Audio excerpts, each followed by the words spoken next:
Hello, everybody, and welcome back to another episode of Comics Dello Morte, episode 49, Universal Monsters Part 2. And Jason, he is going to come on the show. He just had a power out right before it started up, so he'll be in shortly. But you have me, Ronnie Gunter, Crimson Isle Comics, and one of our returning guests, as always, Gary Hodges, Dinosaurs versus Mars Bots. Thanks for having me back for part two. Oh, of course, always.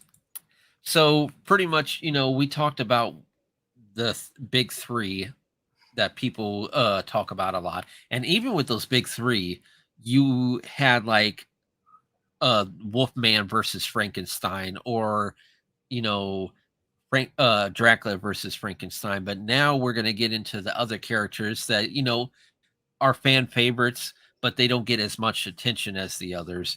And Right. I think one we should talk about, just because it's that character is more of a side character to one of the big three, and that would be Frankenstein's bride. We really didn't cover. You got to talk about the bride, yeah.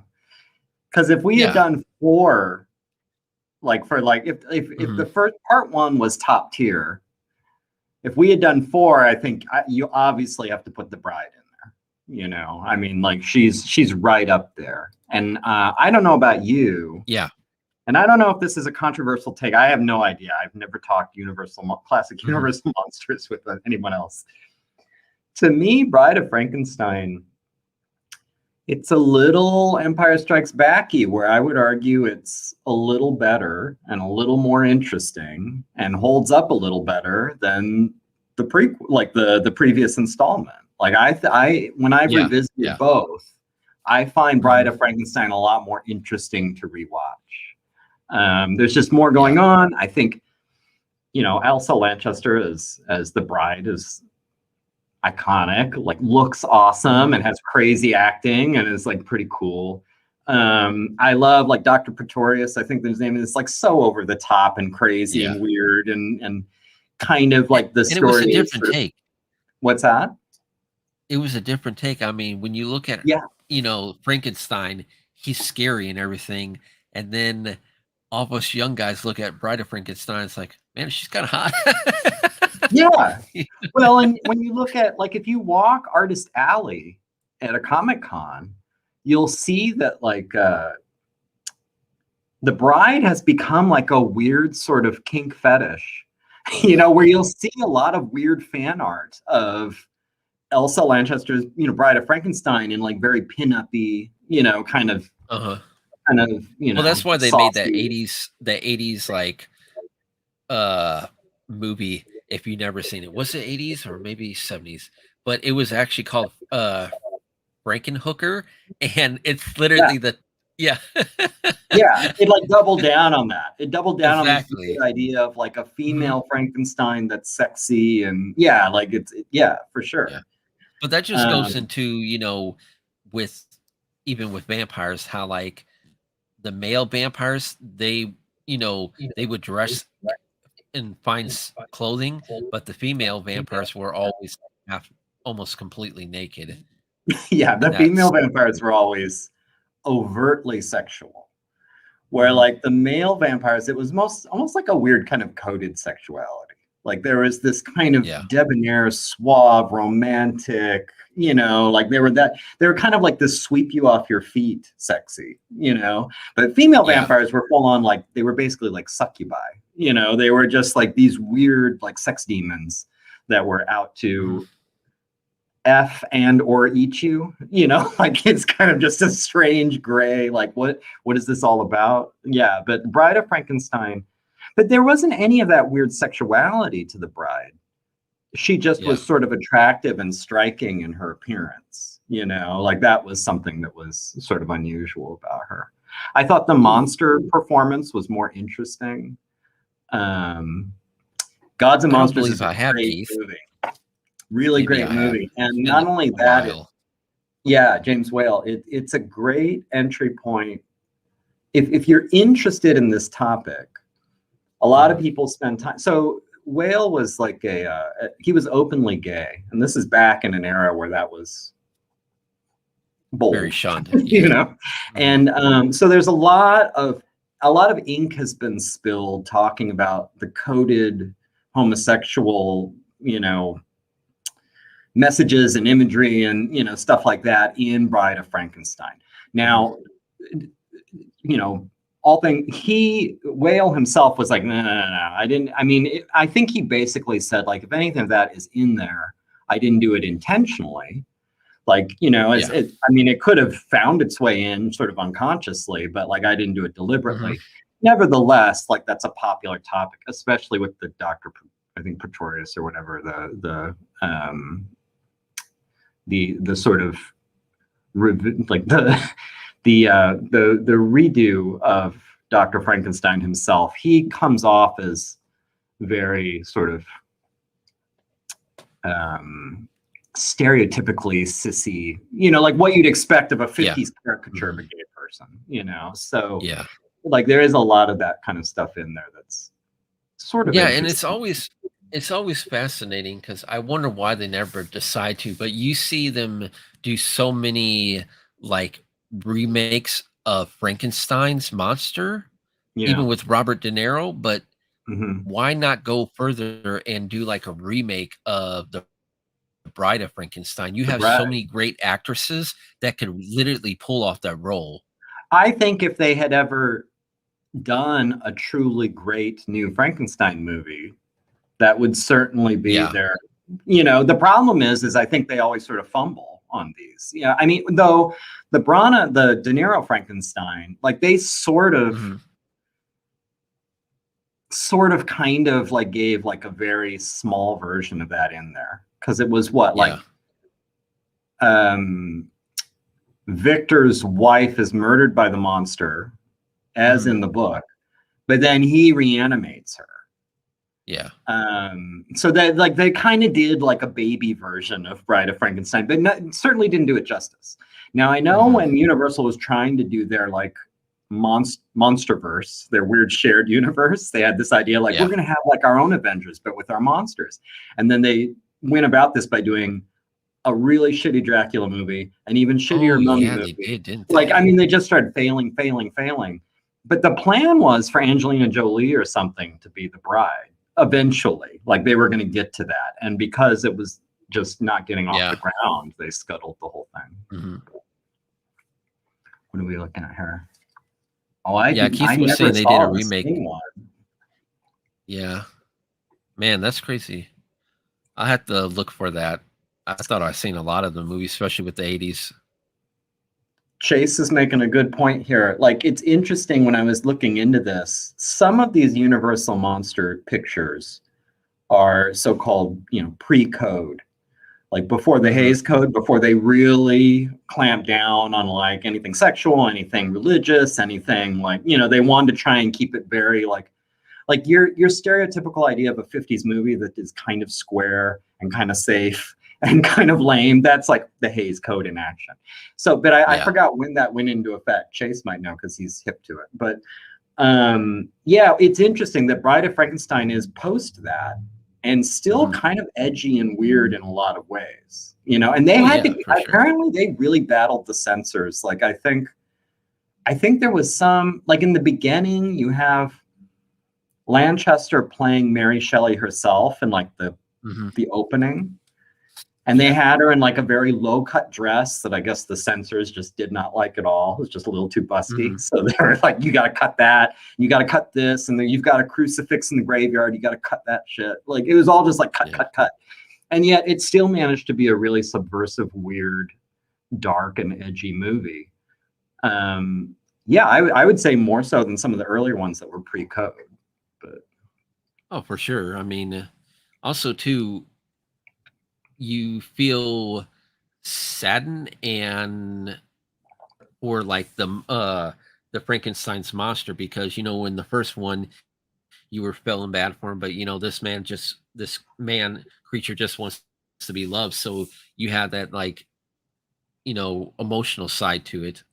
But also too, for like the Bride of Frankenstein, like especially for 80s, that hair was just a big impact on women who wanted like, oh, I want hair big and awesome like that. And it's pretty amazing. It's crazy, but it's a hairstyle trend. I mean, when you think of Bride of Frankenstein, you think of that big poofy hair with the white like the streak of white in it, like the shock of white up the sides, and like the weird kind of like fever dream version of a bridal gown, like this gown but with the wrapped arms all the way up to the, like it looked super cool. And her acting, it's funny, like a lot of acting in those older movies just doesn't hold up. And there was something about how over the top she was that kind of works. That kind of just still is kind of fun to watch. It's fun to watch her like twitchy, like darting around and like, like it's just very, I wouldn't say, and I want to like at the end of this, especially once Jason shows up, like once we've talked about all these, talk about like, so which is your personal favorite of all these? Bride is not my favorite, but it's definitely my number 2. Like I really enjoy it. And I'll be honest, it's the one I go back to more. Like I feel like in my adult life, I've probably only rewatched the original Frankenstein once, maybe twice. Like to me, it's more of like an interesting film curiosity, where like The Bride is kind of fun to sit and watch. Like I actually enjoy it. Yeah. Gotcha. All right. Which one do you want to go through next? I'll let you pick. Oh boy. Okay, let me look at the list here. So as I mentioned to you before we started, I'll mention it to the audience. Some of these movies, of the 8 classic Universal horror movies, some I haven't seen since I was like 7 years old watching Saturday morning theater in Phoenix, Arizona. Like just, so it's like I only have fuzzy memories. So I'm not going to name those because I wouldn't even know what to say about them. But I'll switch to probably one of my all-time favorites, which would be Creature from the Black Lagoon, which that's a I really love. Like I really love a lot about it. I think first and foremost, like as an artist, Millicent Patrick's creature design, like the design, like what we think of as what the Creature of the Black Lagoon looks like. From the Black Lagoon looks like. It's one of those designs, not only is it iconic, like the Frankenstein design, like Bela Lugosi in the tux as Dracula, not only is it iconic like that, unlike those, I think this one is sort of timeless and you can't even really improve on it. I've seen lots of fan artists try to do like their update on the Creature from the Black Lagoon design. Like they did an update on the Creature for Monster Squad. They did. It had more of a fish-like face. Yeah, more fish-like. And in my opinion, it's always not as good as the original. Like I think there is lots of room to like update and revise and go in a different direction with Frankenstein, lots with Dracula, lots with any of these, the Wolfman, the Mummy, any of them. You can like, there's like room for improvement there. Maybe not Phantom of the Opera. That was a pretty iconic, amazing makeup job, but like, but the Creature from the Gill Man, he's just kind of perfect. I just love how he looks. The body looks awesome. The face is crazy. It's just weird and animal enough. And I love the kind of dumb, fishy eyes that it has, where it looks like a weird animal. It doesn't look like, like a Godzilla movie monster. It doesn't look like just a guy in a rubber suit. It looks weirdly like some kind of a creature. There's something kind of fishy like looking about it, and it's kind of great. I love how its gills move. And even the poster, what's that? Or even the poster for the movie where you see like the girl swimming in the water and you see him like swimming to grab her underneath. That was like the first real creature way before Jaws that made you want to be afraid to go into the water. Right. I mean, it was when you watch the movie, it's kind of ridiculous enough because this girl's like, I want to take a quick Mm-hmm. dip in, you know, this weird Yeah. lagoon in the Amazon. And you're just thinking, especially as a modern person, you're thinking of like Yeah. all the crazy, weird parasites and pathogens and things that could be in this, you know, Mm-hmm. but like there she is frolicking around.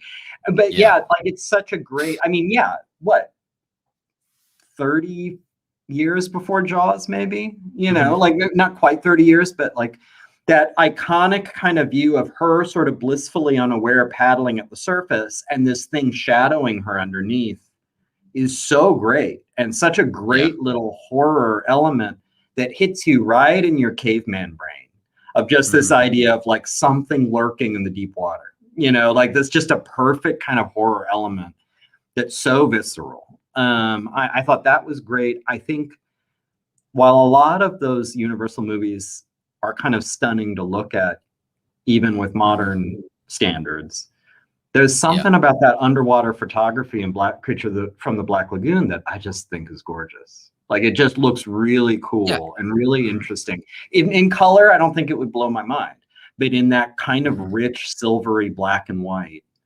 like, you know, that it just looks so neat, you know, Oh and it's yeah, something for you sure. don't see in that era of movie, you know, it's very cool. Yeah, and it's definitely one of those things like, we on the show here we reviewed Frankenstein Alive, Mhm. and there's the Dracula comic book out there. I mean, there it probably is out there. I haven't seen it yet, but I would like to read a actual Creature from the Black Lagoon comic and see them like explore the more on the creature Yeah. and like its origins and whatnot, because he's a silent killer. He doesn't talk and everything, Yeah, he's and not. it would just be great to see more of that character storyline, because you don't get as much as you would with him, like the other big three. When you rewatch it, and that's probably the one I've seen most recently, um, Hmm. because I think, well, I know I watched it at home probably in the past couple years, but then I think just before COVID, they did a screening of it at a local indie theater here, and I was all about like seeing it on the big screen is pretty cool. And it's still I think, very enjoyable to watch, but a very threadbare story. Like, I mean, if you Hmm. wanted to write a synopsis of Creature from the Black Lagoon, it's they come up with a fossil of a weird fish man in the Amazon. They go and look. There's a fish man in a lagoon, tries to run off with the pretty girl.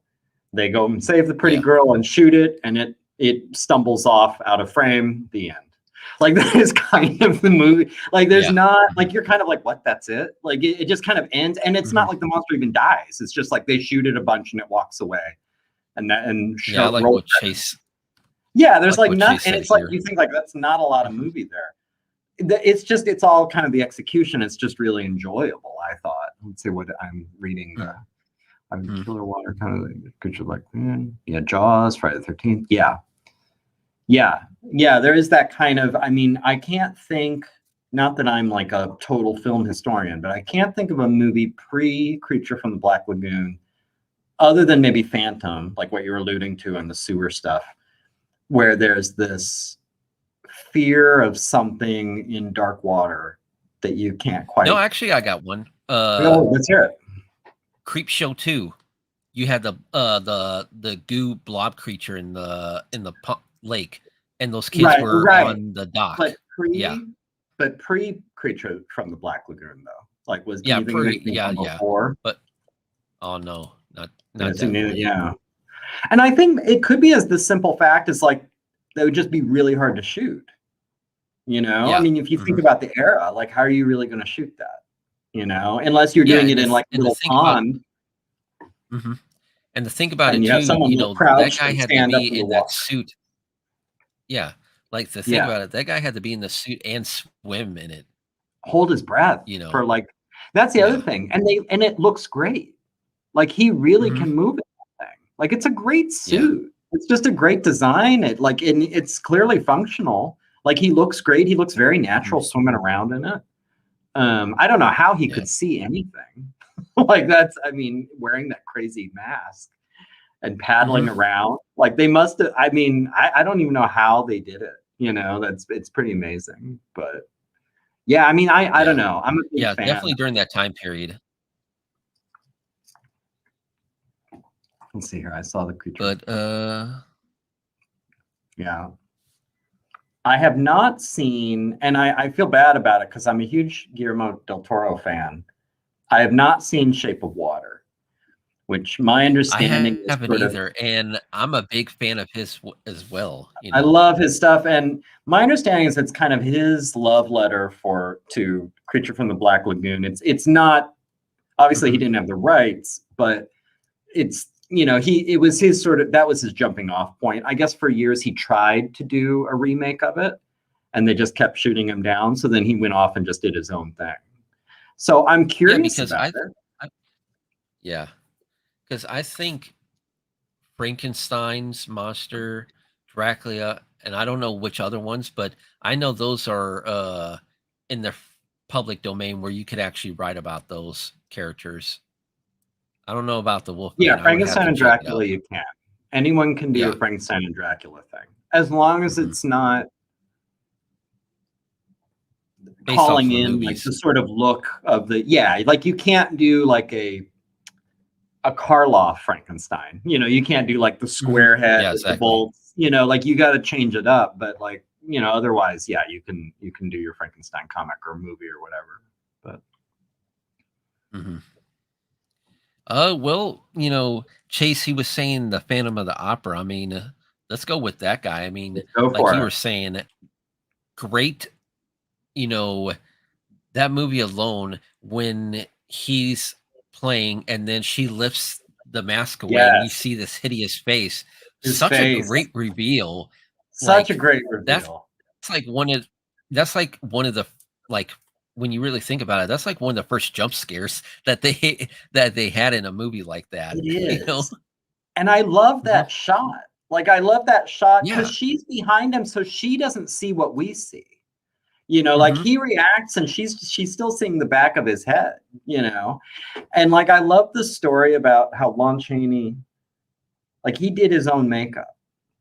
And I guess the studio not only kept his appearance secret until people saw the movie, so it would be sort of a jump scare, but they even kept his process of how he even did this to himself like a secret. They didn't share any of that. They didn't want, like, they thought it was such like a, you know, a little trade secret that they didn't want it to get out. It looks great. It looks really horrifying and weird and gross, especially when you, again, if you think of the time, especially, you think that this guy did this to himself in his little room. You know, like, I don't know, like rigging himself with probably fishing line and, you know, spirit gum and all this crazy stuff. Like, I don't know how he did it, but it looks great. But I have also too, is one of those things that, unlike the other Universal monsters, nowadays, depending on how young you are, most people are just going to think of the musical instead of the Universal monster. You know? Totally. Of course, you know, that the musical does a great job on like making it in kind of a love story, but you know, it'd be great to see an actual remake where it's, you know, musical aside and you just focus on the terror and horror of it. Right. And like I have to admit, like I haven't seen the musical. Have you? Before I wanted to make comics and focus on horror, that's right. I used to dance and act and do You're a musical theater guy. I forgot about that. Okay. Like I've heard it's great, but I've never seen it. So when people say Phantom of the Opera to me, my mind 100% goes to Lon Chaney. Like I don't even, like I know it's a theater thing, but I've never seen it, so I don't really have much of a connection to it. Yeah. Is it good? I mean, did you like it? Of course it's good. Okay. I love the musical, but you know, the musical and the horror movie aside, two different things for me and two different love passions. And you, yeah, I'm just going to say that it's two different things, but the musical does a good job on like growing like elements from that to keep at least almost true to the where it came from. I mean, I'm sure I'll eventually I'll see it. Yeah, there's a lot of, I mean, you can name all the big like Broadway musicals of the past 20 years, and I've seen probably like 3 of them. You know, I saw Wicked. Yeah. I thought Wicked was awesome. Like, you know, like Wicked was really good. But like, I haven't seen Hamilton. I haven't seen any of that. And it's tough. I saw some comedian once said like he didn't want to see Hamilton because he's like, it sounds like something like the slacker kid in history class asked to get extra credit at the end of the year. You know, it's like, can I get my grade up to a C if I do like a weird like musical play about Hamilton? You know, it just like on its face, it sounds like something I would not be interested in at all. But I've had so many people tell me that I trust tell me that they loved it, and I know it's on Disney Plus now. So I know I should just sit and watch it. But there's something about it where it's just like, this just doesn't seem up my alley. But I need to just watch. Well, yeah, but that's why, you know, with the other ones, you know, it'll be weird to see them being a musical. But with the Phantom of the Opera, you know, it's kind of below story. This guy loves this woman. He's in the basement. I mean, he's in the sewers playing music and everything. So you could see how they could try to adapt that to it. Yeah, absolutely. But definitely in the musicals with the whole face reveal, they stick to that. They're like, okay, this is a big reveal. We got to have this person look ugly underneath the mask. Look bad. Okay. So, yeah. Well, that's cool. They at least preserve that, because I would have assumed, especially since everyone talks about how romantic it is, I just imagined like, I bet he removes the mask and he's got this very slight and almost attractive scar, you know, like on his cheek, like something very lame, you know, where it's like, oh, how revolting. And it looks like a fencing scar or something. But okay, no, well, that's good. At least they maintain that. But yeah. Let's see. Where do you want to go next? What do we got here? We've got well, it looks like we got the Mummy or the Invisible Man. We'll say the Invisible Man for when Jason comes back. Yes. Yeah. Okay. How's he doing? Because we're already halfway through the show, and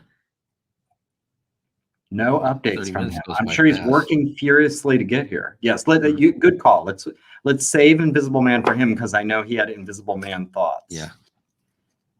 But let's go with the Mummy. Like,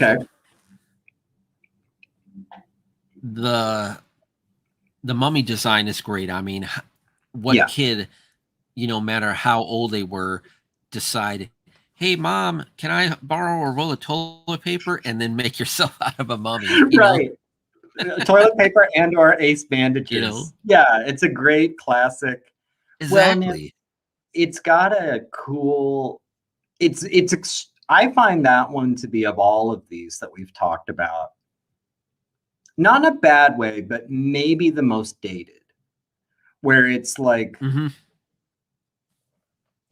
me, it plays kind of, I don't know, it looks like a weird, like, small theater production, you know, where like the sets are very small and like the acting is very big, you know, and it's like, and it's just kind of, I don't know, it comes off as a little hokey, but the designs are cool with like the weird, like ancient Egyptian motifs.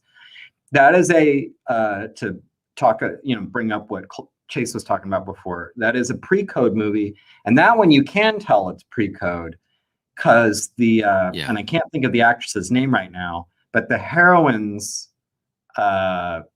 costume in the last act is racy stuff for the 30s.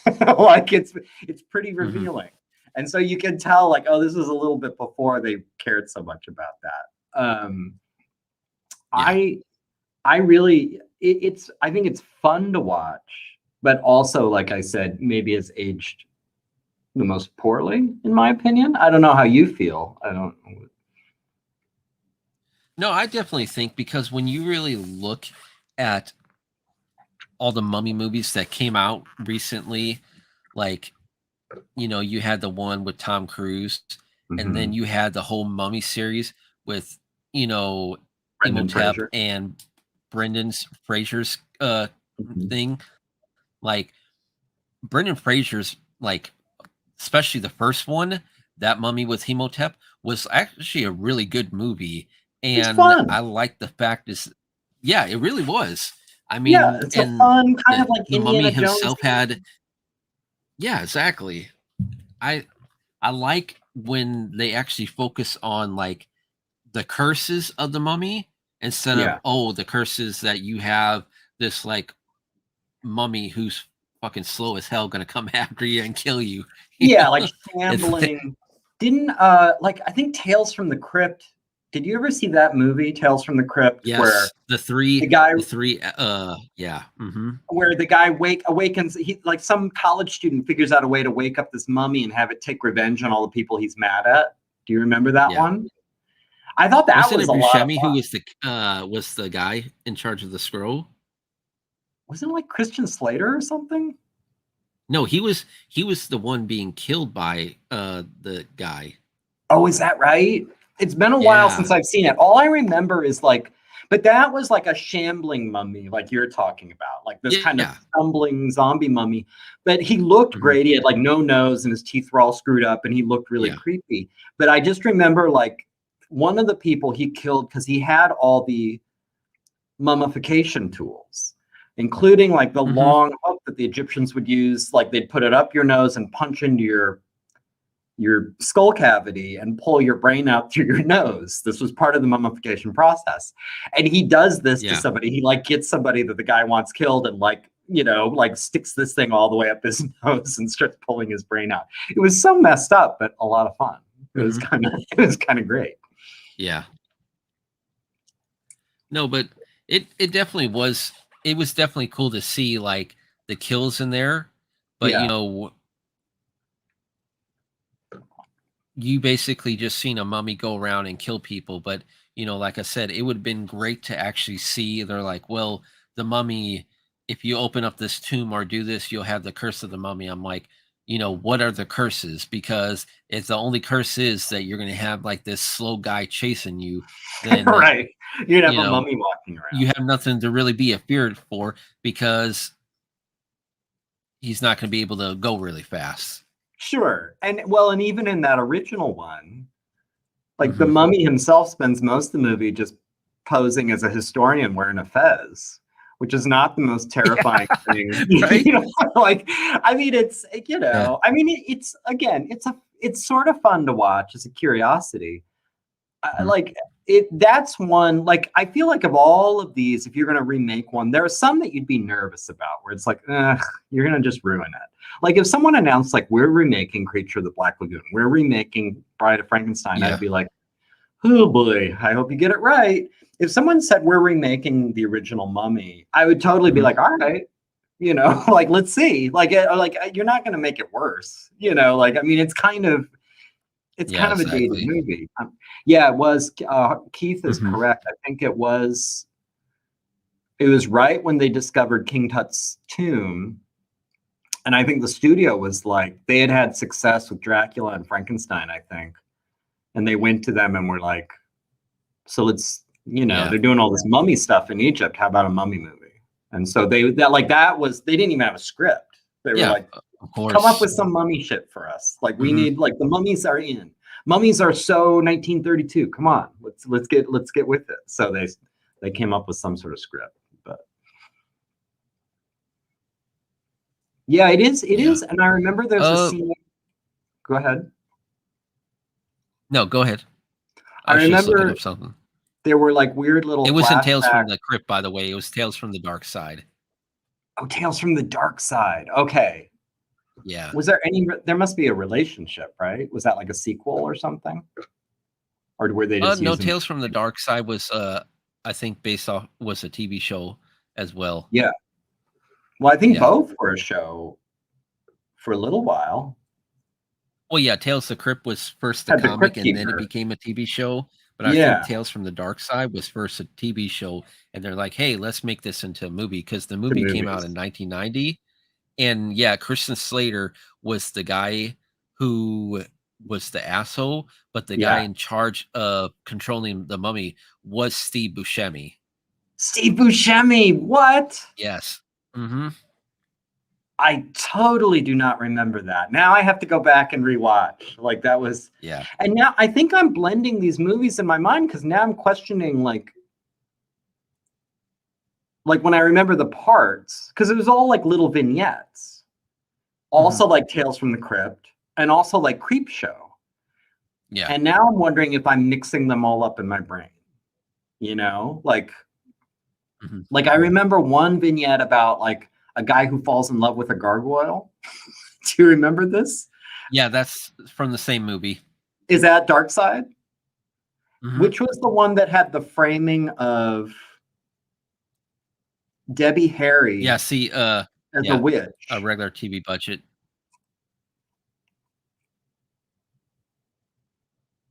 Okay. Yeah, I remember the. Which was the one with Deborah Harry as a witch who captures a little boy and is going to roast him up, and the little boy is distracting her.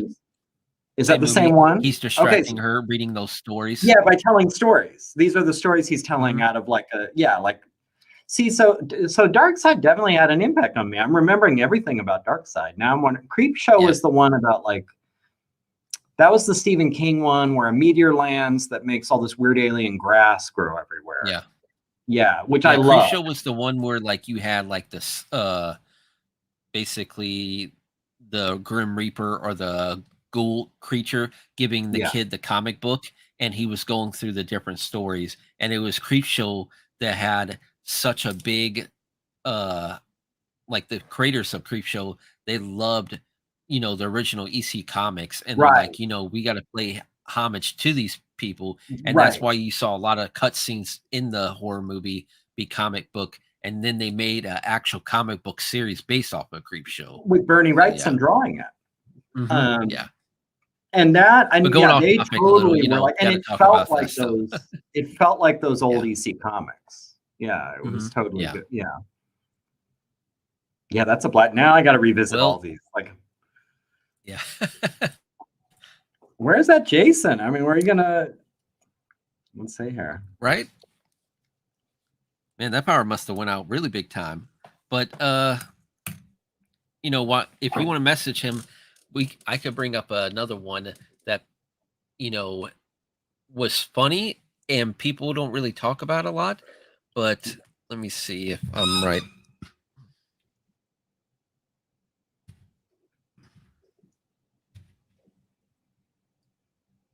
Okay, I just texted him.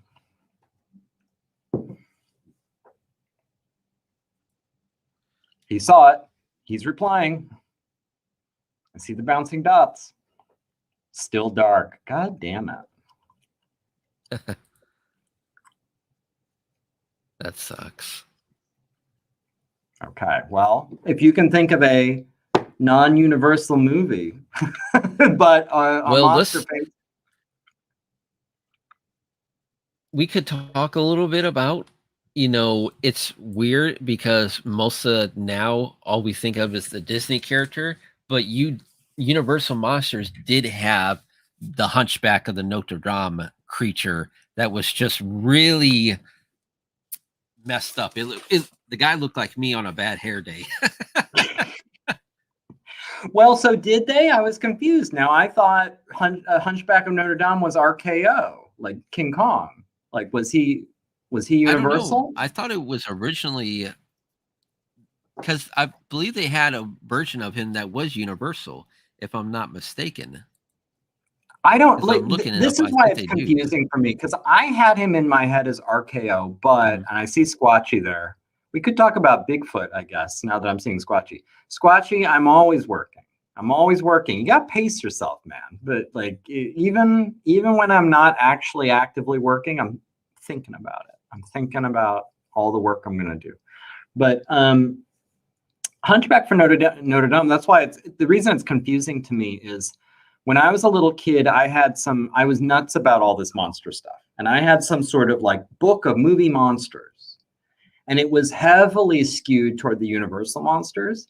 But I remember there was a big section on the old black and white Hunchback of Notre Dame. And so to me, they're linked in my head, but the only reason I'm not 100%, we could Google it, is I have a collection, like the Universal monster collection at home that has the big 8. It's like Frankenstein, Dracula, Bride of Frankenstein, Wolfman, like all the ones we talked about. And Hunchback isn't in there. So I don't know. What is Chase saying? Chase, he replied.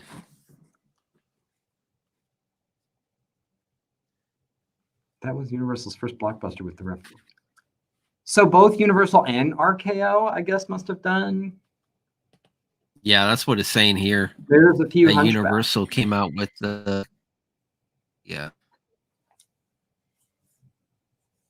See, in that one, I have to admit, I'm pretty unfamiliar with. I saw the Disney movie, and I remember reading in my monster book as a kid, reading about Hunchback.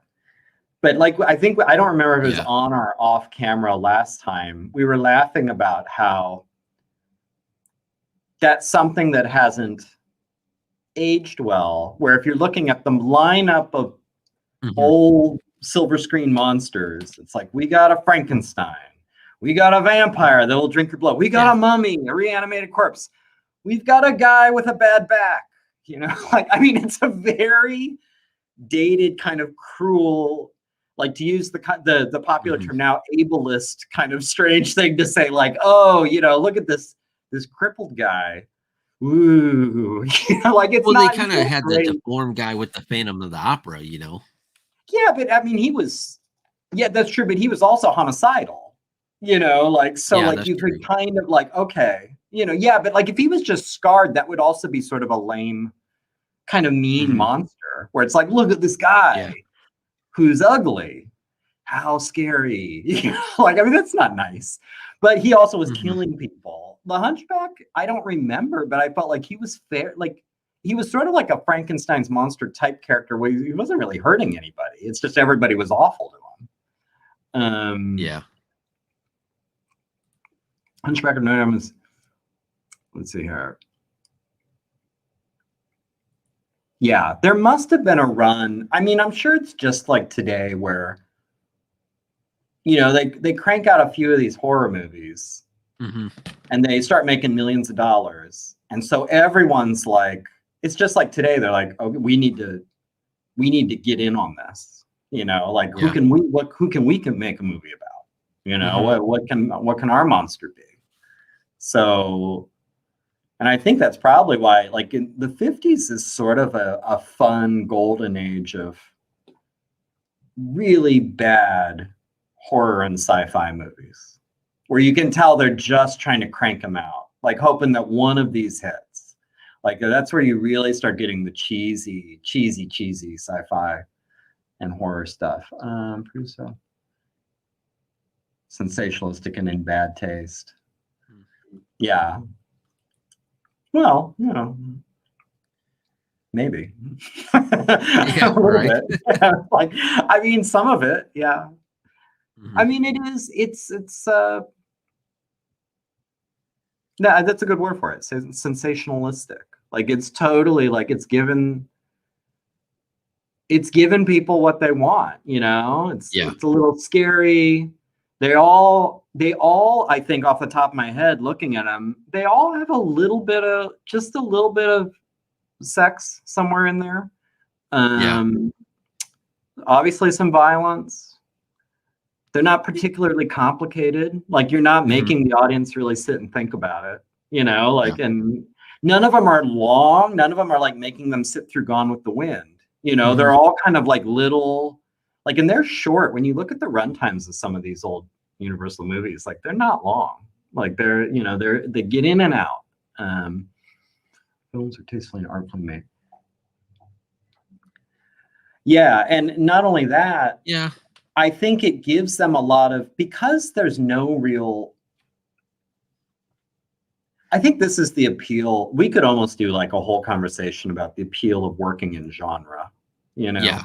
Like the appeal of genre is it's a little freeing. If you're going to do just in the 40s or 50s, some kind of love story. Yeah. The confines of that are pretty tight, and you need to make it relatable in a real world way.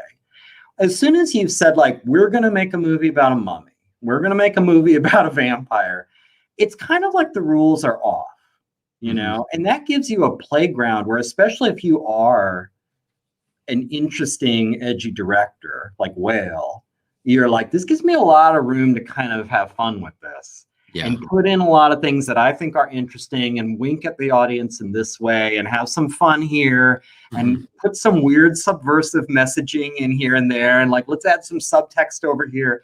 Like it gives you a playground. I think that's, in my opinion, the appeal of genre fiction, whether you're talking about books or movies or even comics. Like like tying it back to me, if I could be so bold, I think a lot of the reason I like doing sort of a weird sci-fi horror comic is it gives me a playground to talk about a lot of things that are interesting to me that if I was just talking about them overtly, it might not be that interesting.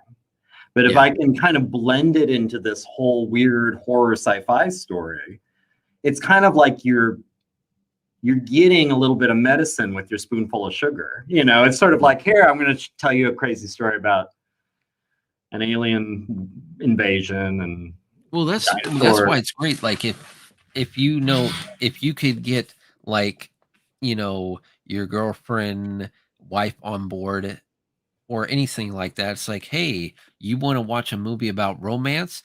Here's a romance movie, but it's also a horror movie. And that's what's great about the horror genre, is that you could have your hero and your damsel in distress and see a bunch of people that you don't like get killed. You know, that's the great thing about horror. No, I mean, to me, like a great modern example of that's in keeping with this topic. I was a big fan of the first few Anne Rice vampire books. Yeah. And I really did enjoy Interview with a Vampire with Tom Cruise and Brad Pitt. It's not perfect, and it's not like, you know, a great version of the book, but I really enjoy it. And I think that's an interesting movie where you get everything you'd want from a vampire horror movie. You get crazy makeup, you get a ton of blood, you get a ton of murder and carnage, you get all sorts of just crazy nonsense. You get sort of the opulence of like people with frilly, you know, cuffed shirts and you know, beautiful hair, and like, I mean, you have everything you think you'd want from like vampire genre fiction. And you also get like a weird fever dream version of a highly dysfunctional abusive relationship, you know? And so like, it gives you that, like, it's interesting to see, like, I'm going to tell you a crazy vampire story, but there's going to be this subtext of like someone who's in a relationship they need to get out of. You know? And like, that gives it some merit, that gives it some meat, that makes it something more than just schlock, more than just like some B movie about vampires tearing each other's heads off. Like now it has some kind of weird artistic merit to it. And I think that's what a lot of these Universal pictures did, like especially, for example, Bride of Frankenstein. You know, they would do these things where it's like, it's kind of like, it is, you know, sensationalistic, again, as Chase said, but there's something there. There's some kind of interesting kernel there, and that's what makes it worth revisiting. Man, Chase is on board with all this info. Chase is into the topic. Some screenwriters were also playwrights who worked in. Well, and I would say not only were the screenwriters, I don't know, because I don't know this well enough, but I suspect some of those directors probably were also theater directors, because, or at least the actors were probably stage actors. Yeah. Because there's something that about early, like 30s, 20s, 30s, 40s era film that I think is interesting, but for me personally, aesthetically doesn't work, where it comes off as very theatery, which is strange. Like the performances, like you feel like they're delivering to the back of the audience, like when they're doing their lines, where it's like, there's no audience, like settle down. Like you can, you know, I think now, after having done this for 100 years, performers in movies are realizing that it's a completely different kind of acting, that it's like, it's all the face. It's these little micro expressions. It's like these soft, you know, it's like, it's smaller. Yeah, I mean, if you listen to some actors that like they grew up on the stage before they came to film, and a lot of them do say that film acting is a lot less difficult than theater acting. Well, and I think it's probably harder, and I've gotten this impression from watching actors get interviewed, harder than you would think to hop back and forth from, because it's a different skill set. Yeah, there's some, and there's like theater. You can think of examples of theater actors who were huge or are huge that tried to do, you know, break into Hollywood and never quite, like, it didn't quite work because it wasn't the same thing, and vice versa. I'm sure there's lots of Hollywood actors that have tried to do theater and it just didn't work. But like, yeah, you see that, I think, in some of these old Universal movies where, and like big body performances, like big, it's like operatic, like using their arms and striding across the stage and turning to like deliver lines. Like, it just feels super, I mean, and you know, no pun intended, super performative, where you don't see that so much in a modern movie. You know, you see that in theater, but not so much in a movie. And it works in theater. Like that, it works when you're seeing a person. But there's something about like seeing it in a movie that looks strange now. Yeah. The Journey's End, Whale Depth and Film. Yeah, so it's almost like today where you find these kind of auteurs, and then today, like, you find some kind of interesting director and you throw him a Marvel movie. You know, like, it's a little bit like that then, where it's like, oh, this guy's interesting, let's make him do a horror movie. You know, yeah. I'm gonna check. Well, I mean, it's I mean, I don't know. I'm concerned. Jason's still sitting in the dark. Jason's having his own horror movie right now. Do we even know this is a natural power outage? Like, maybe it's, you know, maybe this is the beginning of a story. Right. I mean, well, we did say wait for a while, so I guess we could start talking about the Invisible Man. And we can start. Maybe he'll hop in before we're done talking Invisible Man. So right, we could talk about the outfit, like that costume. The costume, like seeing him bandaged up and then wearing the sunglasses. Yeah, the goggles. And then you just see that big reveal that there's nothing in there. He's like whine in front of the cops. And they're just standing there staring at it, rather than just shoot him dead. You know, he's just sitting here doing this big crazy reveal, and they're all like they have no idea what to do. And not just that, but also the Invisible Man. They made like different takes on it. It's like, oh, you know, we could literally take this concept and make a comedy out of it. And you know, they did. I can't remember who was the actor that played as the Invisible Man in the comedy, but it was pretty funny because Chevy Chase played an Invisible Man. Yeah. Was it him? Like because Memoirs of an Invisible Man or Diary of an Invisible, something like that. Yeah, because I'm like, one of the things that came out to me the most, you know, I saw a long time ago when I was a kid, and like him and his girlfriend are love interest in the movie. They were gonna get it on. His whole body was being able to be seen, but his groin area was completely invisible. And just that made me laugh. Was probably, there was also one, I think it was either Kentucky Fried Movie or Amazon Women on the Moon. They're both very similar movies where it's like, it's almost like a series of just comedy skits. But in one of those, I think it was Amazon Women on the Moon, Ed Begley Jr. plays the Invisible Man. But the twist, and it's almost, they shoot it in black and white, and it's almost like the original. But in the big reveal, the joke is the formula he's been drinking, it didn't make him invisible, it just made him insane. So he thinks he's invisible. Yeah. So he's like, oh, you can't even see me now. And you totally can see him. And he's like stripping down. So he's like totally naked. And then he like goes down to the like pub downstairs. And he's like, everyone is like, they've just learned that this is what this guy does. So they're trying to ignore him and they're playing along. So he'll go up, you guys are playing like checkers or something. And he like grabs the checker pieces and moves them around like to try and freak them out. And the guys are sitting there and they're like, oh, how did those pieces move? How terrifying. There must be a ghost in here. Like, I mean, it's just, they're just entertaining this because he's a lunatic. And they're like, oh God, he's wandering the pub naked again. That was pretty funny, I thought. Like, I mean, that was. I mean, with the Invisible Man also too, it's one of those things like all these other Universal monsters. Sure, you could say the same thing about, you know, the Phantom of the Opera. But the Invisible Man is like the most human because it's just a guy that was able to turn invisible, you know? Yeah. Yeah. I thought the Invisible Man, I don't have any, that's one of the ones I have to admit I only have fuzzy memories of. Like I remember that iconic scene of him winding the bandages off and everyone watching.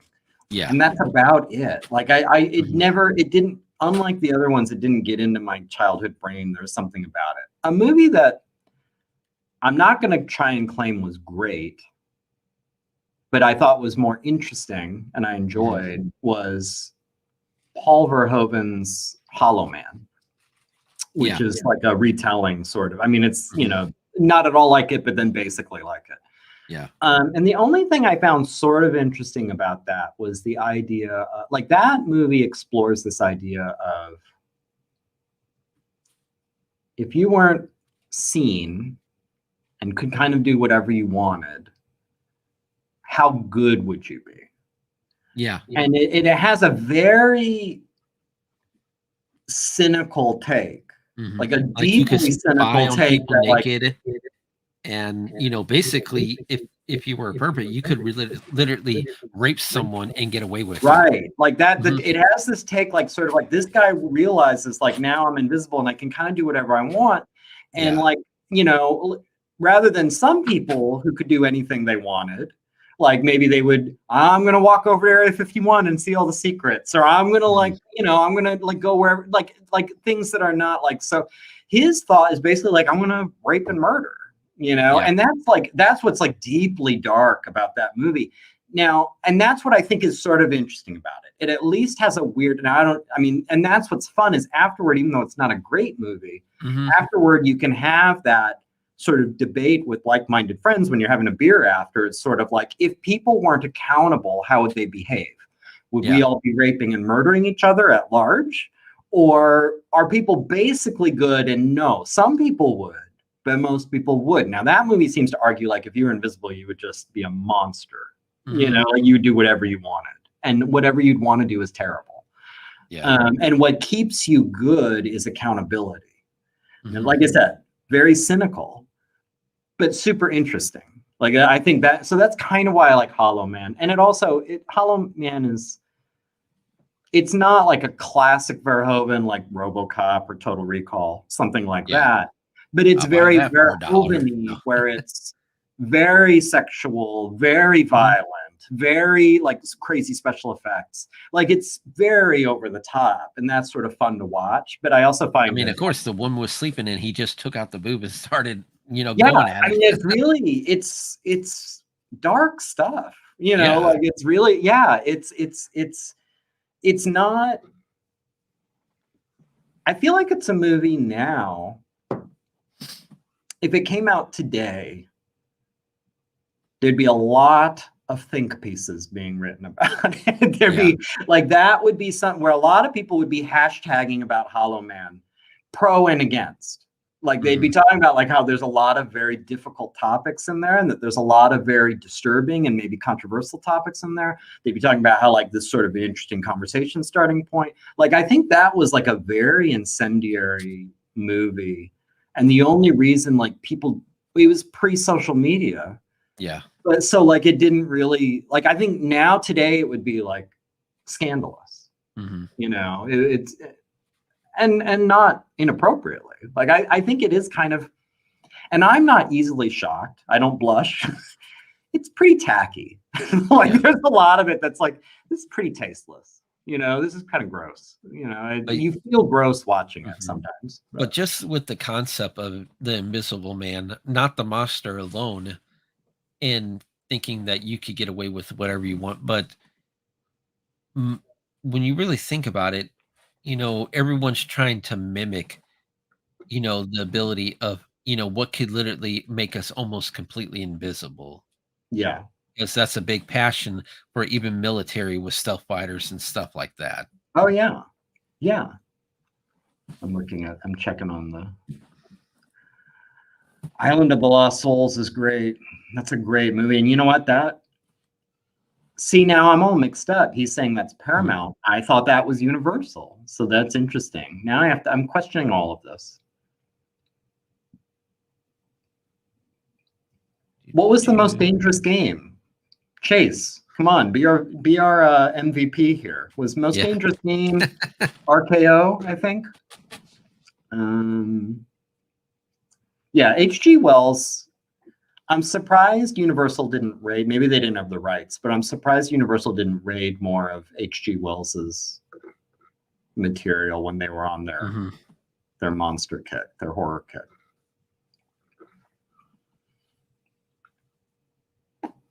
And then, if Jason, if he parachutes in at the last minute, I'll let him talk about the new movie. One. Because I haven't even really seen that myself. Oh, you haven't? Okay, I did recently. RKO. Okay, so I got that one right. I'm doing okay in film Trivial Pursuit. And Cooper. Yeah, it was Cooper. All right. King Kong, yeah. Oh, was that around the same time as King Kong? I didn't know that. King Kong, I don't know if that would count as a horror movie, but boy, that original RKO King Kong is so good. Oh, yeah. It's so great. Before, Jason pops in at the last minute, but like you wanted to ask, what would be your top? Yes, I'm interested of the original, let's say the Universal 8. The classic Universal 8. So Wolfman, Dracula, Frankenstein, Bride of Frankenstein, Invisible Man, Phantom of the Opera, Creature from the Black Lagoon, and The Mummy. Which would you say is your favorite? Like if you had to rewatch one of those once a week for the rest of your life, which one do you think you'd pick?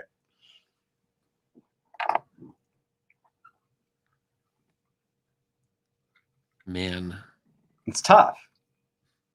I mean, we were talking about it, and the Creature of the Black Lagoon is really good, but I just love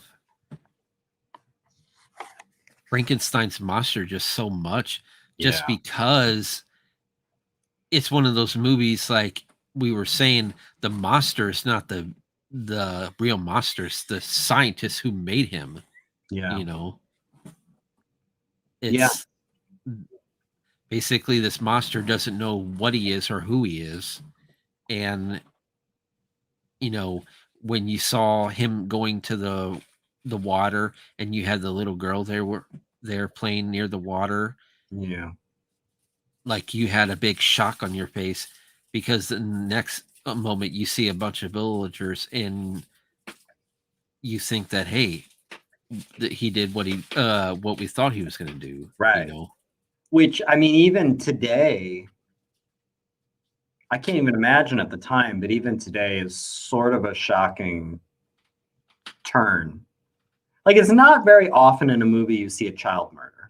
Exactly. And so that was kind of, even though it's like it's handled very tastefully in like the, like you don't, but just the fact that it happened. It's sort of like, wow, I can't believe they went there. No, I get it. Well, and especially like the lab stuff with like the Tesla coils, and everything. Like that's just so classic. Like I think Frankenstein, it's definitely a contender. I kind of have to. Yeah, I have to kind of go with Creature from the Black Lagoon. And the design too. Just The design, yeah. But yeah. No, it's like, yeah. And like I said, it's one of those things like you feel bad for the monster because with Dracula, he knows what he's doing. Yeah, you're not with Wolfman. What's that? No, I agree. Like, yeah, like he's more pathetic. With the Milfman, like we were talking about, he knows what he was doing because he could have easily ended locking himself up in a prison if he didn't want to go out and like kill people. Yeah. No, I for sure. So yeah, Frankenstein, just because he's like a tortured soul. There is something really sad about Frankenstein's monster, and yeah, it's the one of all of these. Like if I was given a $250 million, and I had my choice of director, and I could greenlight any of these, like the perfect director, the perfect script, like let's do one. I think it would probably be Frankenstein. Now, I don't think it's not my favorite of these movies, but like that's the one that I think has I love like the bones of it the most. Like I love the idea. Del Toro could do a great Frankenstein movie. Del Toro would be pretty amazing. There are a few that would be amazing. I don't think he'd have any interest in it, but like I would love to see David Fincher do Frankenstein. I think that would be insane. Like his movies are so grim and dark, and to me, like Frankenstein is very fundamentally like a very grotesque, dark story. That like I think you want someone who's not afraid of gritty horror. And like if you watch his Netflix series, that Mindhunter, like and you see how he treats like serial killers and all that, you think like I think he could do a crazy Frankenstein movie. Like that would just be so weird and dark and disturbing and visually cool, and but that's the one I would most want to see remade. But in terms of like my favorites, for sure, Creature of the Black Lagoon. What is he? He was spared body parts. Creature of the Black Lagoon, like I said, I love the underwater photography. I love the design of the creature. I think even though it's an older movie, it doesn't come off as too kind of like, I feel like it's aged well. Yeah. And like, I mean, what's her name? Julie Adams swimming around in her white one piece still does it for me. Like, I mean, it's like, I just really enjoy watching it, like, I just think it's like, this is fun. The opening is so hokey. Like if you're a modern person who reads where they're talking about, oh yes, there's a race of fishmen that evolved. Like, I mean, it makes no sense. It's like, okay, sure. But like, that's what I would want to see more than just one Gilman. Like I actually explore like that underwater aspect of like the whole Creature of the Black Lagoon. There would have to be a population. There can't just be one of them out there. Like how is, like you can't just have one. Like how is this thing doesn't live for a million years? Like how there's got to be is there Gil woman? But that'd be weird to see. That'd be very weird. To see, I don't know what that would look Gil like. Man with the breasts. No. Yeah, I don't. It would be very strange. I see why they didn't make that movie. Like The Return of the Creaturess from the Black Lagoon. Yeah, yes. It's not. And it's like when you had the Creature from the Black Lagoon female. Oh man, it smells fishy around here. Oh no. Well, that's it. We're canceled. Thanks everybody for coming. Like that was. He had to go there. He had to do the fish smell joke, but. No, but I guess he like set this one out. I didn't have anything to do with that. I didn't. Let's see here. I want to see. Speaking of which, if Jason, still nothing from Jason. I think Jason. I guess we'll have to miss this episode. Yeah, I feel bad. I know, man. Sucks. I was hoping to have his input. Yeah, because what should we do? I mean, it's not Invisible. I don't think the Invisible Man is worthy enough to do a separate episode.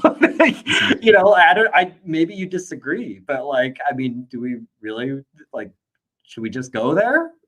I mean, talked about why you like the new movie. I don't like the new movie. You don't. That's like where I thought movie? Like Jason. My understanding is Jason did like it. I did not. Now I see why people like it.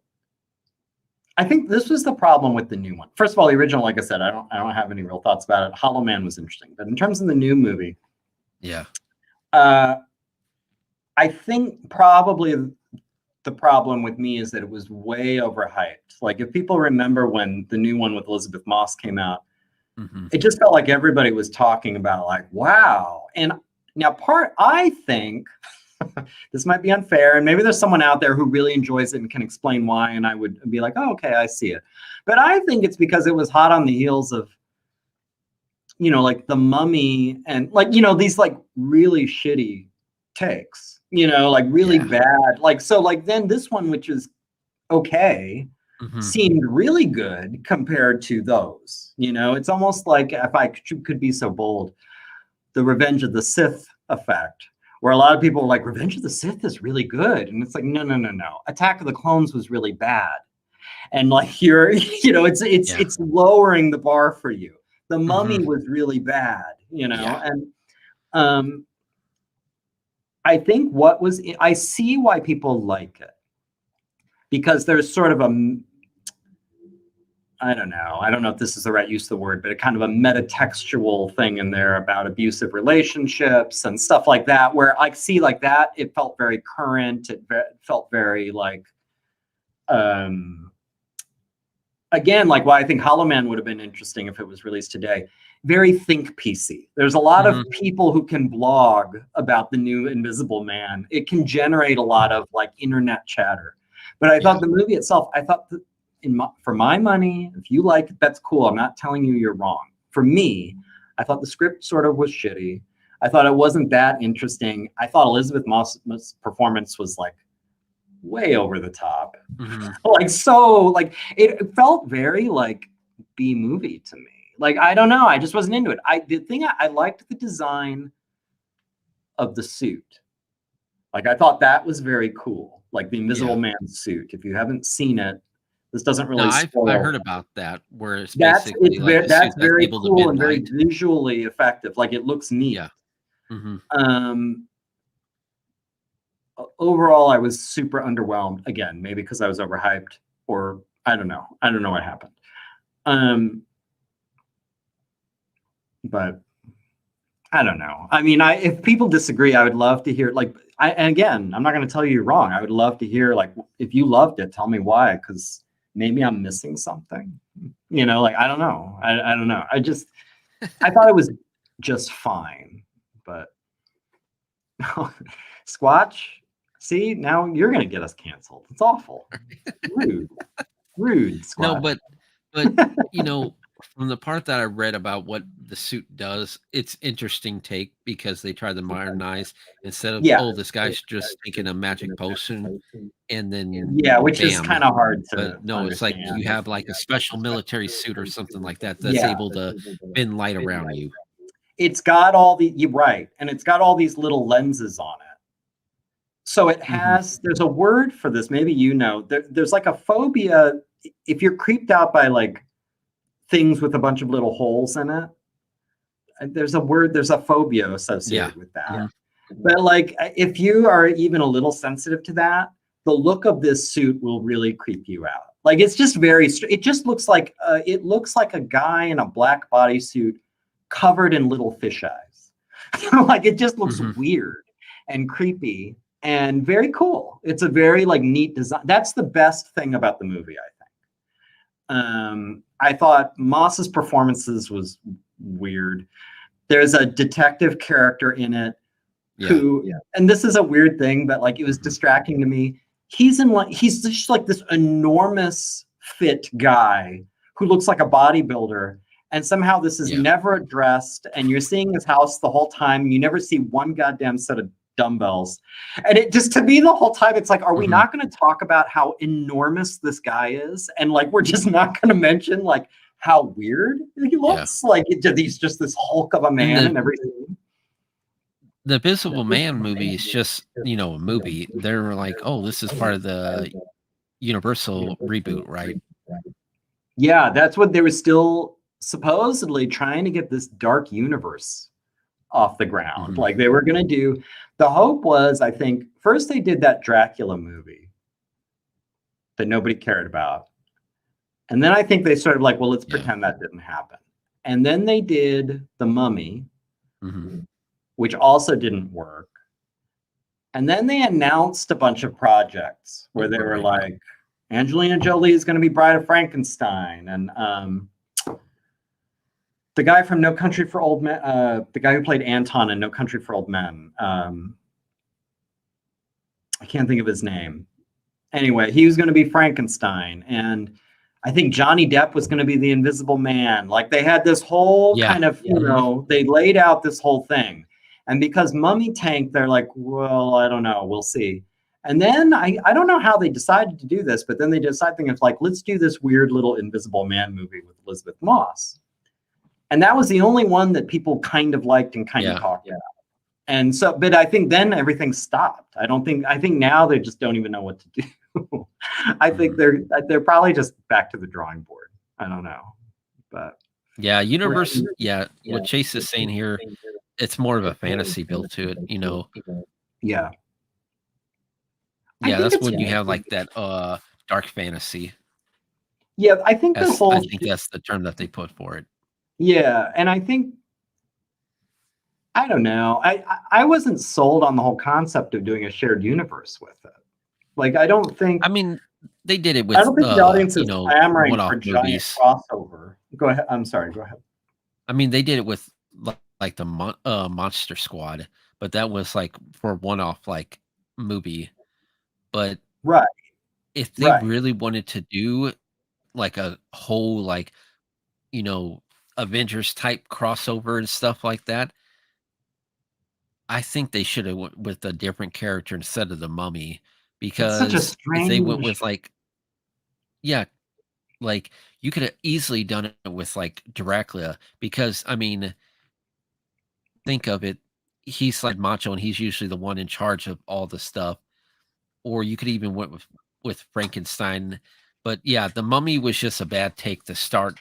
They have that be the character to start the whole crossover universe. Well, and that was all Tom Cruise. I think the only reason they led with that is because somehow they got Tom Cruise, and I don't even know why. Like, if it wasn't him, I can't imagine. Why do you start with the Mummy? No one cares about the Mummy. You know, like that's just such a weird. That's like starting your DC universe and starting with Plastic Man or something. Like, I don't know. Like, what are you doing? You know, like, why? You start with Batman. You start with Superman. You don't start with, you know, Blue Beetle. Like, you know, and that's what they kind of did with the Dark Universe. I think, I don't know. And I can't imagine that's such a weird end goal. Like, someday we can have a movie with all these monsters in it. Like, does anybody want that? I think what people would like are really good, scary, modern takes on classic horror movies. You know, like crossover, like who cares about that? Make a great Wolfman movie. Make a great Dracula movie. Make a great Frankenstein movie. You know, like it, even if you just did great modern interpretations of those original 8, you have movies to make for the next 15 years. Why do you need a crossover?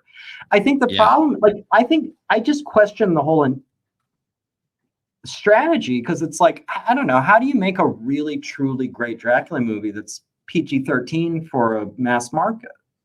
You know? Like, how do you make, and especially today, and this is a little cynical, but I mean, come on, like, can you even market a Frankenstein movie in China with all their kind of cultural hangups about bodies and, you know, like, you know, corpses and things? Like, I just, is there even a mark? Like, I don't know if you can even do anything with this like you're talking about, you know? So it's, I just, I kind of feel like that their whole idea was just weird cocaine fuel teaming up together. You know what I mean? It's like what the monster is going to be doing. They're going to team up to take on the devil or something more powerful. I mean, it's just, and you know, it'll be something stupid like that. It'll be something stupid like Dracula has reawakened. So you know exactly what it would. You can picture the cocaine-fueled studio pitch. It'll be Dracula has reawakened. The only thing that can fight a monster is monsters. So we got to build a team of Frankenstein monster and the Wolfman. Like, they're just going to do it like a weird Avengers ripoff. and it will just be so dumb. Like and it'll be PG-13, and it'll be very safe, and it'll be very strange. And it's like you're going to be sitting there thinking, like, I don't even understand. Is this supposed to be funny? Is this supposed to be scary? Like, what is happening? Like, it'll come off like that Van Helsing movie, which I thought was just trash. You know, like, I mean, there are moments that I thought, like, oh, that's kind of fun. Like, I liked him hunting Mr. Hyde. And I liked, like, there were some parts, but it was like, a lot of it was like, what is this? What is this movie? Why is that girl wearing high heels in this little Transylvanian village? Like, what is happening? They were trying to sell sex. That's what they were doing. It was all like, how can we get Kate Beckinsale? It's Kate Beckinsale, like, damn it. Right? Yeah, we got Kate Beckinsale. You're not going to cover her up. Like, put her in, like, thigh highs with heels and, like, a weird, like, but I think, didn't that movie come out before Underworld? Yes, I think so. I think so. Yeah. Yeah. I mean, Underworld was better. Yeah. But Underworld also, it was less, because it had a less stupid, again, like, studio exact idea. Van Helsing is just like, that just reeks of, like, studio bullshit to me. You know, where it's like, how can we do, like, they're trying to do what they tried to do, what Universal is trying to do, but with the DC model, where it's like, let's do our crossover movie first. Like, let's just jump to it. Like, let's not even, like, let's just put them all in there. How do we get werewolves and vampires and Frankenstein all in the same movie? You know? And they just made it. Like, it was just crazy. And sort of a weird non-copyright infringing, but very clearly Vampire Hunter D influenced Van Helsing. Like, if you've seen the anime Vampire Hunter D, like, you can tell they cribbed like crazy off that. But so that didn't work out, as it should not have. It was pretty bad, I thought. And so then they're like, all right, back to the drawing board. We'll do what the people really want. A mummy movie with Tom Cruise. I mean, it was just like, I don't know what they're doing. So this is why it's very easy to go back to the originals and rewatch. Well, it's like with, some people, they preferred that, some people hate the movie, some people like the movie, but they're like, why couldn't you be like, oh, why couldn't just the start off with well, no, that'd be too far-fetched if they wanted to do that. But like Directly Untold, like, so many people thought that was going to be like the first introduction to the remake. Right. Well, and I think it ends with, it's become like sort of a joke now, but it ends with one of the characters delivers a line that's very clearly like, oh, big sequels are coming. Yeah. I forgot what it was, but like, people like joke about it all the time. And it was, but everyone kind of shrugged and went out to dinner after the movie and didn't talk about it. And so it didn't happen. Like, I definitely enjoyed that movie a lot better than I enjoyed the Tom Cruise Mummy movie. Oh my gosh. Yeah, it was better. Chase, I agree. The Lighthouse is fantastic and beautifully shot, black and white. And it's funny, but to bring it to comics, sometimes when you bring up like the Robert Pattinson being Batman thing, you'll see like some dumbass. I'm sorry if you're this dumbass and I'm calling you out, but you'll see some dumbass in the comments saying like, oh, the sparkly vampire. And it's like, okay, look, that was a long time ago. Pattinson's actually a legit actor. He's really cool. And if you have not seen The Lighthouse, you need to sit down. Like you watch The Lighthouse and you think like, okay, no, I want to see this guy's Bruce Wayne, because he's really good. Like he's really good in that movie, and shows like he can act. He's also fantastic in Lost City of Z. That's another one that I would highly recommend. Like, I think I'm no defender of the Twilight movies. That's all trash. But Robert Pattinson's a legit actor, and you need to lay off him. Everyone's got to work, man. Everyone's got to eat. Well, I mean, trying to remember if there's like any other Universal monster that I might be. You know what? I think we are. What's that? And this one, I definitely know. I like the design of it, but wasn't there an alien later adapted into some of the monster universe, or am I mistaken? Like the something mutant, where the alien's head is like really big, like a brain. I'm trying to remember if that was part of Universal. I don't know.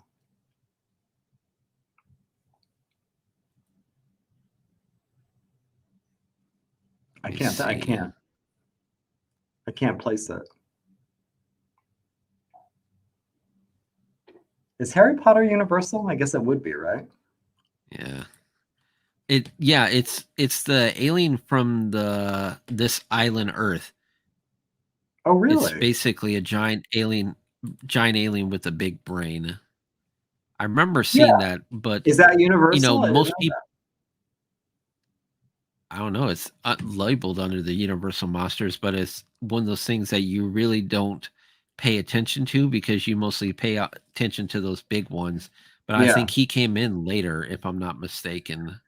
Well, another thing that a lot of people don't pay attention to is a lot of these movies on this classic 8 list had a lot of sequels that nobody cares about, that are not great. And then it got into the real studio nut stuff where it's like Abbott and Costello meet the Wolfman, and really gets like goofy and silly, and you feel bad for these actors, like the ones who played the monsters who probably were under contract or something. It's like, you got to come back and dress up like Frankenstein for Abbott and Costello. And you're just like, oh, that's got to be tough. That's got to be heartbreaking. Oh my gosh, what's happening? Yeah, let me. Oh, I thought maybe Jason was popping in. You see that alien? That. Yeah. Like, I remember watching the movie, and I see it in the lineup with the bride and Frankenstein down there. Like, I would have to rewatch this, but I love the design of the creature's brain and everything. But it's one of those things that you really don't think too much of because, I mean, let's face it, you got the Wolfman, Frankenstein, and Dracula, the 3 heavy hitters that people care about a lot. Yeah. So like everyone else gets lost in the shuffle. Yeah, and even if this alien was part of the universe, you really don't see that character in a lot of the lineups, because here in Florida, they still have like Universal's Halloween stuff where you see like all the classic Universal monsters dancing with Beetlejuice. Yeah. Yeah. No, I remember. I mean, it's crazy how the mark they left on pop culture is nuts. And I remember, when I was a kid, people who like, if you were about my age, born in the 70s, and you liked plastic models, Polar Lights was this company that had model kits of all the Universal monsters. Yeah. So you get a plastic model kit of the Wolfman, plastic model kit of Dracula, Frankenstein, whatever. And I had all of those. Put them together and painted them. I had them on my bookshelves. They're all super collectible now. It's weird how expensive they are if you try to track them down. Because I looked into that a few years ago. I was into the idea of like, I haven't built a model in a while. I want to try and build one of the ones I did as a kid, but I was a kid, so it probably didn't turn out great. Like, I want to try and do it now. Yeah. And I went to try and track some of them down, and they're all just like stupid expensive, like way off the charts. Because probably a bunch of middle-aged guys like me are also trying to find them. And, they all want to rebuild that Frankenstein model. Well, we're an hour and a half way in. I know. I guess we'll have to cut it. I feel bad. I know, I feel bad. He said to go on with. Maybe maybe this was all the master plan. Maybe I killed Jason's power just to kind of nose in and get a little more screen time. Right. It was all sabotage. I Nancy Kerrigan, or I Tanya Harding, Jason. I went Dark Universe mandated by. Yeah. Well, no, I agree, Chase. I like your idea. Like, I think that the only thing that I would be really excited about in terms of this horror monsters, classic monster stuff, would be like if something smaller scale like HBO or Amazon or somebody like that threw not a ton of money, but a fair amount of money at some super talented writers and directors to do a little anthology series, where each episode was their take on a classic monster. Yeah. And like that, I'd be interested in. But almost anything big studio, like I just feel like the reason we don't have a Guillermo del Toro Frankenstein is they didn't want to do an R-rated Frankenstein. And I have no interest in a PG or PG-13 rated Frankenstein. Like that just is ridiculous to me. You're talking about body parts. You're talking about Robin Graves. You're talking about like, stop it. Like we're grown-ups, But I get it. I get if you're a studio and you need to be really risk averse because there's millions of dollars on the line. You're not going to do it. But I'm just not interested if you're not going to do it, Well, I'll let you promote what you got going on. Right now, I'm sold out still, but I'm anxiously awaiting. The order has been placed for the pulp edition of D versus M 1997. I should be getting the proof anytime, and then it'll be on sale. In the meantime, if you want to follow me, if you want to support my work, if you want to do me just a small free favor, follow me on my YouTube. I'm on YouTube under just Gary Hodges. You'll know it's me because my icon is a tyrannosaur gobbling up an alien. Subscribe. I believe in the description, his link is Am I down there? Yeah. Awesome. You can do that for me. Or you can follow me on my Instagram, which is Dinosaurs versus Marsbots. Dinosaurs vs. You plan to do more with your YouTube again? Yes. Yeah, I'm gearing up to going to be some new videos because I'm in production mode.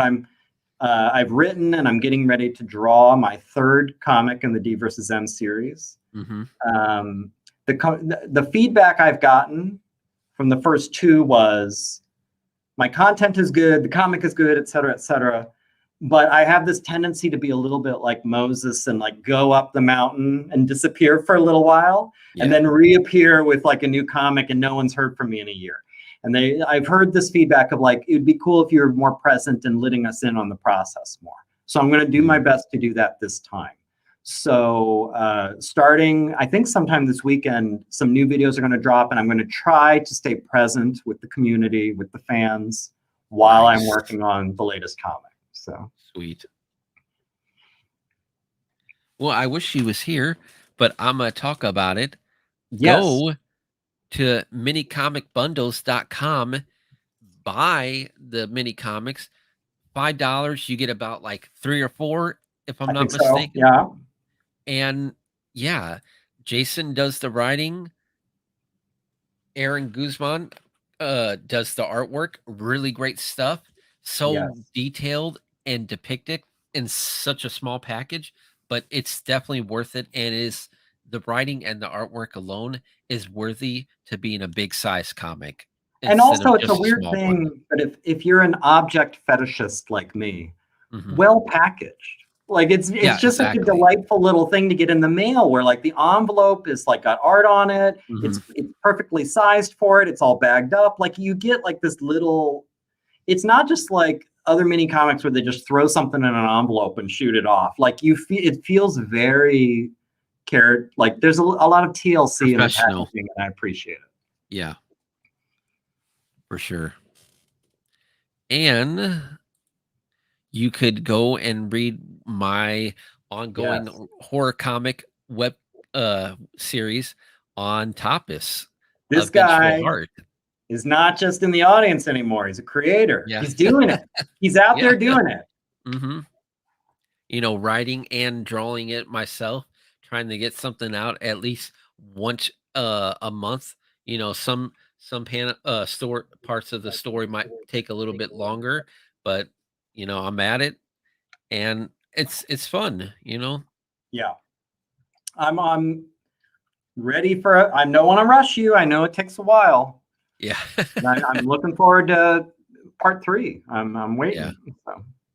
Yeah, it's definitely one of those things that, like I said, even without probably not the end of the year, but definitely when you think about it, the first episode was like 3 to 4 pages.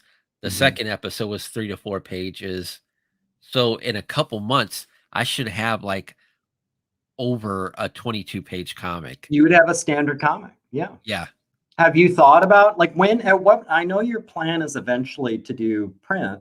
Mm-hmm. Have you thought about at what point, like, are you going to wait till it's all done, or are you going to maybe do it like that? Like as you get a good chunk, like go ahead and make it a floppy.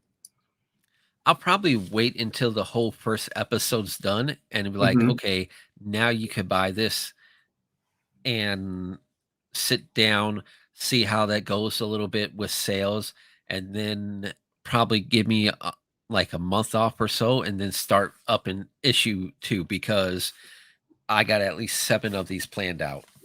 Cool. All right. So, all right. Well, are you ready to suggest maybe a ballpark when the third part's landing? Like weeks, days, months? What are we looking at? I would definitely say probably within the next week or 2. Okay. All right. Yeah. Excellent. Yeah. Fantastic. Okay. Yeah. I definitely want it done before the end of my birthday. So that way I could just like have some fun. Awesome. Yeah. All right. Yeah. That's a good goal. That's good. Well, Chase, Squashy, my brother. Yeah.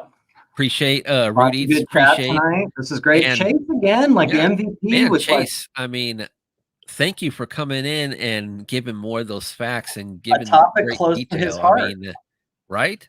Yeah. I mean, when you really think about it, yes, we had horror comics, but before we had horror comics, there was the Universal Monsters. That's right. So, you know, these guys, these creatures literally started, you know, a big fanfare and a big like pop culture when you think about it. Yeah. You know. Yeah, it was well and kind of certainly like people forget or aren't aware that the earliest era of comics was not really superhero based. Yeah. There's a lot of like men's action comics, a lot of horror comics, a lot of like private eye detective stuff. Like, you know, it was very, but like the monster thing, like the sci-fi thing, the monster thing, that was huge, especially like in the 50s. It was a big because deal. the comics, the comics code where you can have violence and a lot of gore or anything like that wasn't because of superheroes. It was because of horror comics. Yeah, they tried to lock down on that. They were really shocked by like what pulp comics were doing. It was like you could like even have like a lot of violence, a lot of. You could even have in your like the title of your comic horror, or it would or it would have been taken off the newspaper stands. So yeah. And then they attacked the superheroes after the horror was pretty much gone. Oh yeah, they're always after whatever kids are into. Like that's it's always a problem if kids are too, whether it's Nintendo or rock music or rap or monsters or superhero, whatever it is, somebody's worried about it. Somebody's trying to make a law. Somebody's trying to start a petition. It's ridiculous. You'd think they would have wised up by now, but no.